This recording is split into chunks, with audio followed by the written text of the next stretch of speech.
Assalamualaikum warahmatullahi wabarakatuh. Apa kabar anak-anak kelas 5B? Masih semangat pembelajaran daring ya? Hari ini kita masih belajar matematika mengenai kecepatan dan satuannya. Tetap semangat ya. Setiap memulai dan mengakhiri pembelajaran, selalu berdoa terlebih dahulu. Nah, langsung saja ke materinya. Kecepatan dan satuan, perhatikan gambar berikut. Itu merupakan gambar rambu-rambu lalu lintas. Pernahkah kamu melihat rambu-rambu lalu lintas seperti gambar tersebut? Rambu-rambu seperti gambar tersebut mengatur kecepatan kendaraan yang melintas di jalan tersebut. Rambu-rambu tersebut artinya kecepatan kendaraan yang melintas tidak boleh melebihi 30 km per jam.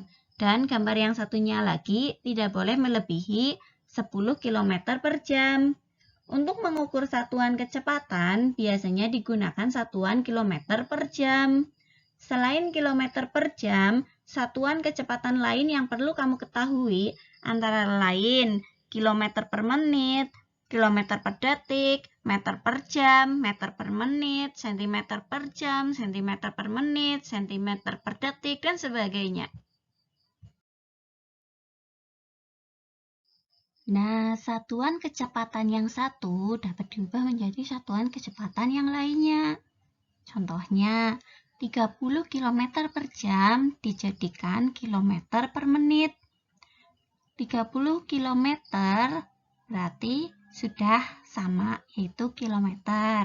Jadi hanya dikali 1. Per jam berarti jamnya kita ubah menjadi menit. 1 jam ada 60 menit. Jadinya 30 per 60 km per menit. Disederhanakan menjadi 1 per 2 atau setengah kilometer per menit. Mudah ya? Contoh berikutnya, 2000 meter per detik sama dengan berapa kilometer per menit? Nah, meternya kita ubah menjadi kilometer, detiknya kita ubah menjadi menit. 2000 meter diubah menjadi kilometer berarti dibagi 1000 karena naik 3 tangga. Per detik dijadikan menit. 1 menit itu ada 60 detik. Berarti kalau dibalik artinya dibagi atau menjadi per 1 per 60. Sama dengan 2000 dibagi atau per 1000, 1 per 60-nya karena pembagian bisa dibalik menjadi 60 per 1 atau per satunya tidak perlu ditulis. Baru kita hitung. 2000 ada 03, kita coret. 0-nya 3, 1000 ada 0-nya 3, kita coret. Tinggal 2 per 1. 2 per 1 berarti sama dengan 2. 2 dikali 60, jadinya 120 km per menit. Selanjutnya tugas mandiri 1. Agar kalian bisa lebih paham, kalian harus belajar latihan mengerjakan soal nomor 1 sampai 10.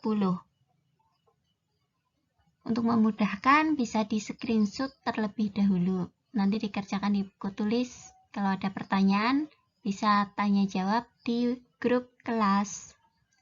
Kita lanjutkan lagi videonya. Nanti ada tugas mandiri kedua. Jadi simak baik-baik ya. Kita lanjutkan dulu ya. Untuk mengukur kecepatan orang berjalan, bersepeda, atau berkendaraan yang lain dapat digunakan 2 cara, yaitu pengukuran secara langsung dan pengukuran secara tidak langsung. Pengukuran kecepatan secara langsung menggunakan alat yang bernama speedometer. Di sini Putika berikan satu contoh gambar speedometer. Untuk bentuk speedometer itu bervariasi. Speedometer dipakai pada kendaraan bermotor yang berguna untuk menunjukkan kecepatan pada saat kendaraan bermotor sewaktu melaju di jalan. Satuan ukuran kecepatan pada speedometer adalah kilometer per jam. Sedangkan pengukuran kecepatan secara tidak langsung, untuk mengetahui kecepatan dapat memakai rumus kecepatan sebagai berikut. Kecepatan yang kita simbolkan dengan V sama dengan jarak yang ditempuh atau S dibagi atau per waktu tempuh atau T. Mudahnya ditulis rumusnya sebagai berikut. V sama dengan S per T.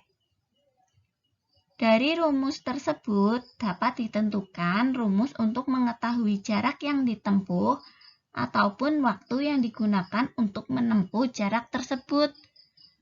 Misalnya, jarak atau S sama dengan kecepatan atau V dikali waktu tempuh atau T. Rumusnya bisa juga menjadi S sama dengan V kali T. Itu untuk mencari jarak yang ditempuh. Sedangkan untuk mencari waktu yang digunakan untuk menempuh jarak tersebut, yaitu waktu atau T sama dengan jarak yang ditempuh atau S dibagi atau per kecepatan atau V. Bisa juga lebih mudahnya ditulis sebagai rumus berikut. T sama dengan S per V. Itu untuk mencari waktu. Dalam kehidupan sehari-hari, banyak masalah yang berkaitan dengan kecepatan. Perhatikan contoh berikut. Ini contoh yang pertama. Jarak Jakarta ke Bogor kurang lebih 56 km. Pak Tomo naik sepeda motor dengan kecepatan rata-rata 40 km per jam. Berapa lama waktu yang diperlukan Pak Tomo dari Jakarta ke Bogor? Untuk menjawab soal cerita, seperti biasa kita tulis dulu yang diketahui. Jarak yang ditempuh yaitu 56 km. Kecepatan rata-ratanya 40 km per jam. Yang ditanyakan waktu tempuh. Nah, baru kita selesaikan. Waktu tempuh itu rumusnya jarak yang ditempuh dibagi kecepatan rata-rata. Atau T sama dengan S per V. Nah, berarti sama dengan 56 km dibagi 40 km per jam. Hasilnya, kilometer per kilometernya kita coret tinggal jam. 56 per 40-nya dihitung menjadi 1/16 per 40. Bisa kita sederhanakan. Sama-sama dibagi 8 menjadi 1/2 per 5 jam. Seperti biasa, untuk menjawab soal cerita harus menggunakan kalimat kesimpulan. Jadi, waktu yang diperlukan Pak Tomo untuk menempuh perjalanan dari Jakarta ke Bogor adalah 1/2 per 5 jam. Contoh yang kedua, yaitu sebuah mobil melaju dari kota S ke kota K selama 3 jam. Jarak kota S ke kota K 105 km. Berapakah kecepatan rata-rata mobil tersebut?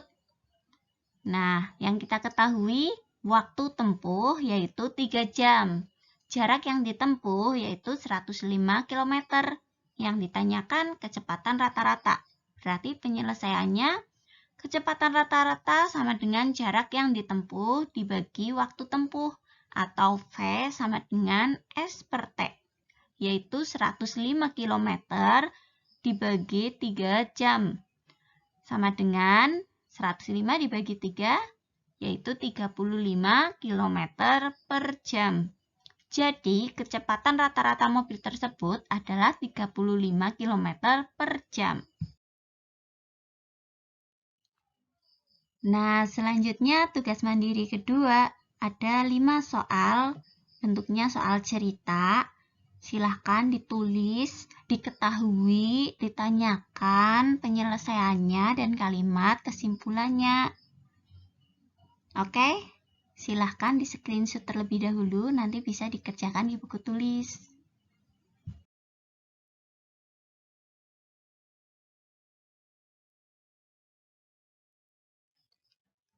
Sekian yang dapat Ibu sampaikan. Selamat mengerjakan. Kerjakan dengan sungguh-sungguh ya. Terima kasih telah menyimak video pembelajaran dari Tika. Semoga bermanfaat. Bila banyak kesalahan maupun kekurangan, tolong dimaafkan. Wassalamualaikum warahmatullahi wabarakatuh.